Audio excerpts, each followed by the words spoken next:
Break ನಂತರ ಸುವರ್ಣ ನ್ಯೂಸ್ಗೆ ಮತ್ತೆ ಸ್ವಾಗತ.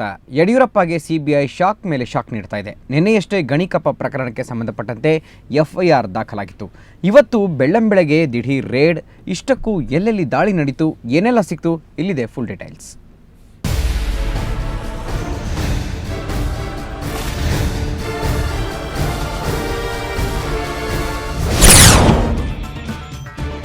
ಸಮಯ ಬೆಳಗ್ಗೆ 6:15.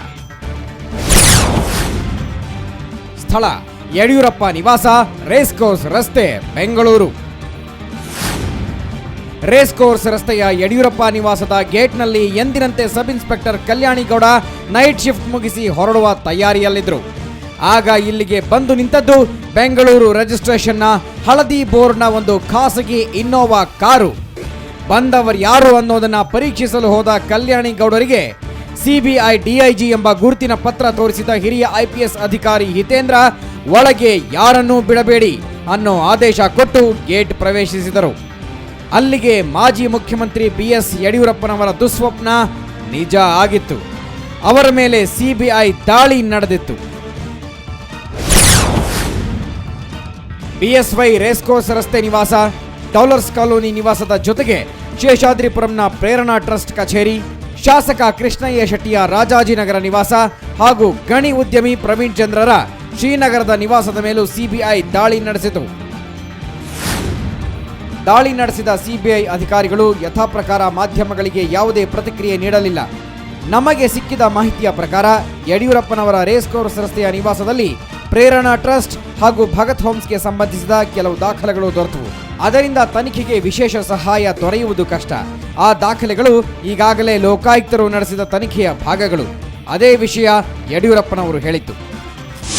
ಅವರು ಯಾವ್ಯಾವುದು ಪರಿಶೀಲನೆಗೆ ಅಗತ್ಯ ಇದೆ ದಾಖಲೆಗಳು ಬೇಕು ಅಂತ ಹೇಳ್ತಾ ಅದೆಲ್ಲವನ್ನ ತಗೊಂಡೋಗಿ ಅಂತೇಳಿ ಮನೆಯಲ್ಲಿದ್ದ ಎಲ್ಲ ಡಾಕ್ಯುಮೆಂಟ್ಸನ್ನು ಅವ್ರ ಮುಂದೆ ಇಟ್ಟಿದ್ದ. ಅವರು ಮುಂದಿನ ತನಿಖೆಗೆ ಯಾವುದು ಬೇಕು ಅನ್ನಿಸ್ತೋ ಅದೆಲ್ಲವನ್ನು ಅವರು ತಗೊಂಡು ಹೋಗಿದ್ದಾರೆ. ನ್ಯಾಯಾಂಗದ ಬಗ್ಗೆ ಹಾಗೆ ಸಿಬಿಐ ಮೇಲೆ ಅಪಾರವಾದ ನಂಬಿಕೆ ಇದೆ. ಸತ್ಯಾಸತ್ಯತೆಗಳು ಈ ವಿಚಾರಣೆಯಿಂದ ಬರಬರಲಿ ಅನ್ನೋದು ನನ್ನ ಅಪೇಕ್ಷೆ ಇದೆ. ಕನ್ನಡ ನಾಡಿನ 5 ಕೋಟಿ ಜನರಿಗೆ ಎಲ್ಲ ಸಂಖ್ಯೆಯವರು ಗೊತ್ತಾಗಬೇಕು. ನಾನು ನನ್ನ ಕುಟುಂಬದ ಸದಸ್ಯರು ಸಂಪೂರ್ಣ ಈ ತನಿಖೆಯಲ್ಲಿ ಸಹಕರಿಸ್ತೇವೆ ಅನ್ನೋ ಭರವಸೆಯನ್ನು ನಾನು ಕೊಡ್ತಾ ಇದ್ದೇನೆ. ಸಿಬಿಐ ಅಧಿಕಾರಿಗಳು ದಾಳಿ ನಡೆಸಲಿಕ್ಕಿಲ್ಲ. ದಾಳಿ ನಡೆಸಿ ಸಂಗ್ರಹಿಸಬೇಕಾದಂತಹ ದಾಖಲೆಗಳ್ಯಾವೂ ಇಲ್ಲ. ಈಗಾಗಲೇ ಲೋಕಾಯುಕ್ತ ಪೊಲೀಸರು ಸಂಗ್ರಹಿಸುವ ದಾಖಲೆಗಳನ್ನು ಪರಿಶೀಲಿಸಿದರೂ ಸಾಕು ಅಂತ ಅನೇಕರು ಅಂದುಕೊಳ್ಳುತ್ತಿದ್ದರು. ಅವರನ್ನೆಲ್ಲ ಇವತ್ತಿನ ದಾಳಿ ಸುಮ್ಮನಾಗಿಸಿದೆ. ತಮ್ಮ ತನಿಖೆಯ ಸ್ಟೈಲನ್ನು ಊಹಿಸುವುದು ಕಷ್ಟ ಎಂಬುದನ್ನು ಸಿಬಿಐ ಅಧಿಕಾರಿಗಳು ಮತ್ತೊಮ್ಮೆ ಸಾಬೀತುಪಡಿಸಿದ್ದಾರೆ. ಈಗ ಇದೇ ರೀತಿ ಮತ್ತೊಂದು ನಸುಕಿನಲ್ಲಿ ಅರೆಸ್ಟ್ ವಾರೆಂಟ್ ಸಮೇತ ಬಂದು ಇನ್ನೊಂದು ಸರ್ಪ್ರೈಸ್ ಕೊಡ್ತಾರಾ ಅನ್ನೋದು ಕುತೂಹಲ. ರವಿಕುಮಾರ್ ಜೊತೆ Ajit Hanumakkanavar, crime bureau, Suvarna news 24/7, Bengaluru. ಗಣಿನಾಡಿನಲ್ಲೂ ಇವತ್ತು ಸಿಬಿಐ ಶಿಕಾರಿ ಜೋರಾಗಿತ್ತು. ಸೌತ್ ವೆಸ್ಟ್ ಮೈನಿಂಗ್ ಕಂಪನಿ ಕಚೇರಿ ಹಾಗೂ ಅಧಿಕಾರಿಗಳ ಮನೆ ಮೇಲೆ ದಾಳಿ ನಡೆಸಿತು. ಈ ಕುರಿತು ರಿಪೋರ್ಟ್ ಇಲ್ಲಿದೆ ನೋಡಿ.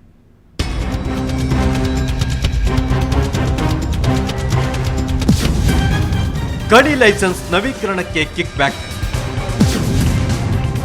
ಗಡಿನಾಡಿನಲ್ಲಿ ಮತ್ತೆ CBI shock. South west mining ಮೇಲೆ ರೇಡ್. ಸಿಇಒ ಮನೆಗಳ ಮೇಲೂ ದಾಳಿ. ಗಡಿನಾಡು ಬಳ್ಳಾರಿ ಸುಮಾರು 8 ತಿಂಗಳ ನಂತರ ಇವತ್ತು ಮತ್ತೆ ಸಿಬಿಐ ಸಿಡಿಲಿನಿಂದ ಜರ್ಜರಿತವಾಗಿದೆ. ಬಿಎಸ್ವೈ ಕುಟುಂಬ ಒಡೆತನದ ಸಂಸ್ಥೆಗೆ ಕಪ್ಪ ನೀಡಿದ ಆರೋಪ ಎದುರಿಸುತ್ತಿರೋ ಜಿಂದಾಲ್ ಸಮೂಹದ ಸೌತ್ ವೆಸ್ಟ್ ಮೈನಿಂಗ್ ಕಂಪನಿಗೆ ಇವತ್ತು ಸಿಬಿಐ ಶಾಕ್ ನೀಡಿದೆ. ಬೆಳ್ಳಂಬೆಳಗ್ಗೆಯೇ ಎಸ್ಪಿ ಮಂಜೇಶ್ವರ ರಾವ್ ನೇತೃತ್ವದ 8 ಜನರ ಸಿಬಿಐ ಅಧಿಕಾರಿಗಳ ತಂಡ ತೋರಣಗಲ್ಲಿನ ಜಿಂದಾಲ್ನ ವಿದ್ಯಾನಗರದ ಬಳಿ ಇರೋ ಸೌತ್ ವೆಸ್ಟ್ ಮೈನಿಂಗ್ ಕಚೇರಿ ಮೇಲೆ ದಾಳಿ ನಡೆಸಿತು. ಮಹತ್ವದ ದಾಖಲೆಗಳನ್ನು ಕಲೆ ಹಾಕಿತು. ಅಲ್ಲದೆ ಜಿಂದಾಲ್ ಸ್ಟೀಲ್ ಕಂಪನಿಯ ಸಿಇಒ ಡಾಕ್ಟರ್ ವಿನೋದ್ ನಾವೆಲ್ ಹಾಗೂ south west mining ಪ್ರಭಾರಿ CEO UK Pandey ಅವರ ಮನೆ ಮೇಲೆಯೂ ಸಿಬಿಐ ದಾಳಿ ನಡೆಸಿ ಕಡತಗಳ ಪರಿಶೀಲನೆ ನಡೆಸಿತು. ಸಿಬಿಐ ದಾಳಿ ವೇಳೆ ಜಿಂದಾಲ್ ಸಂಸ್ಥೆಯ ಹಿರಿಯ ಉಪಾಧ್ಯಕ್ಷ ವಿಕಾಸ್ ಶರ್ಮಾ ಸಹಕಾರ ನೀಡಿ ಅಗತ್ಯ ಮಾಹಿತಿ ನೀಡಿದ್ರು ಎನ್ನಲಾಗಿದೆ. ಇಷ್ಟಕ್ಕೂ ಯಡಿಯೂರಪ್ಪ ವಿರುದ್ಧ ಕೇಸ್ನಲ್ಲಿ ಸೌತ್ ವೆಸ್ಟ್ ಕಂಪನಿ ಹೆಸರೇಕೆ ಬಂದಿತ್ತು? ಕಂಪನಿ ವಿರುದ್ಧ ಕೇಳಿ ಬಂದಿರೋ ಆರೋಪ ಏನು ಅಂತೀರಾ?